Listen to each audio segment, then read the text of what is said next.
Laura there. Well, as you heard her name mentioned, the last person to enter the Labour leadership race was Jeremy Corbyn, MP for Islington North. He's seen as the candidate of the left. He was sporting a beard through the years when it was unfashionable, and he was advocating talks with Sinn Féin well before that was the policy of the British government. What is his pitch? He's with me now. Good evening.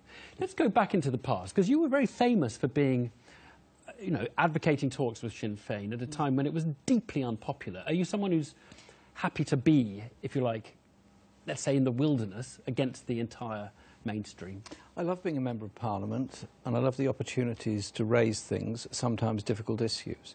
And I always felt, from the time I was elected onwards, the only way you were ever going to make progress in Northern Ireland was if you spoke to Sinn Féin and actually had serious negotiations. I maintained a relationship with Sinn Féin all through the 1980s, during the broadcasting ban, the travel ban and everything else, and I got utterly pilloried by just about everybody for it, except the people of Islington North.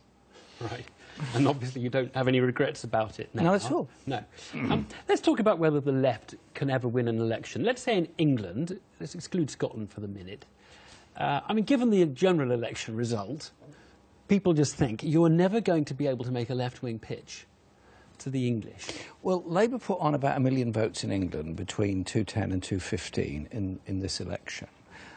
We obviously didn't win the election. We lost some constituencies very narrowly. We failed to gain others, all those kind of issues.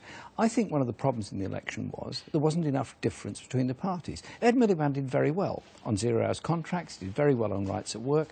Those issues, brilliant. The problem was that underneath it, the party was actually offering austerity light for the next 5 years. So we either get austerity heavy or austerity light. Local government was still going to be cut. But if people don't like austerity, which I think is your thesis, why would they vote for austerity heavy? Why wouldn't they vote for austerity light? This is the basic problem with saying we weren't left-wing enough. Why if the country votes for a right-wing government? Well, some people went off and, in despair, perhaps, went off and voted for UKIP, believing it was some kind of anti-establishment party. Some voted Green on the basis it was anti-austerity. UKIP is a more right-wing vote, isn't it? Essentially, Conservatives and UKIP got half the total vote. UKIP Labour, SNP, Greens, they didn't get as much as Conservative and UKIP. UKIP is a devil-may-care vote. It's also motivated to some extent by racism within it. Now, had Labour, in my view, been a lot clearer about what we're going to achieve in 5 years' time, what we could do in local government, what we could do in health. I just think we weren't clear enough about what is austerity. Because what is austerity really about?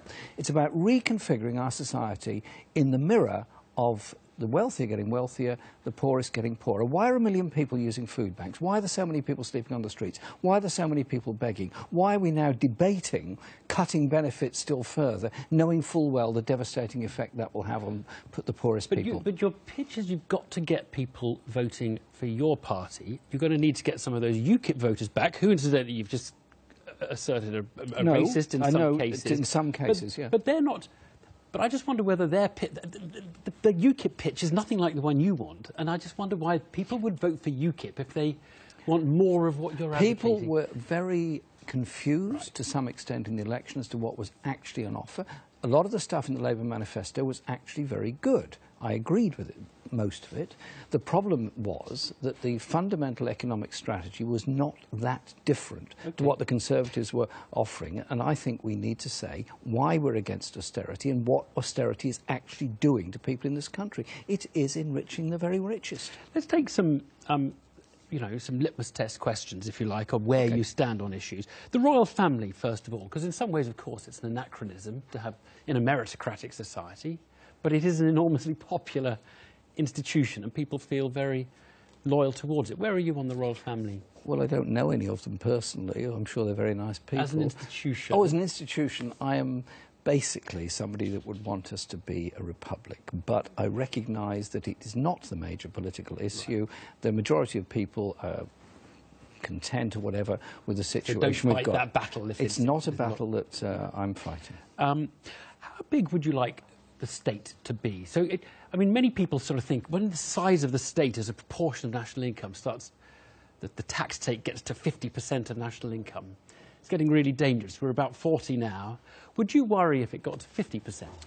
Roy Jenkins used to say that was a disaster for democracy when it went over 50%, and he set up the SDP, which, of course, did a lot of damage to Labour in setting that up. I don't see that as a problem because 60%?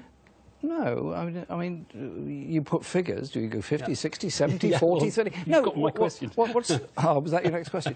I don't quite see that as the problem. Surely the issue is, what is the role of the state? The role of the state in running public services, the role of the state in providing sufficient infrastructure and all those kind of issues. Also, the role of the state in investing in people, in education, in childcare, in benefit system, all those things which actually provides for a vibrant economy. Our problem is we don't do any of these things properly. Would the middle class, people, let's call them the median voter, people in the middle of the income spectrum, Okay. not the rich, do you think under a Corbyn government they would be paying more tax?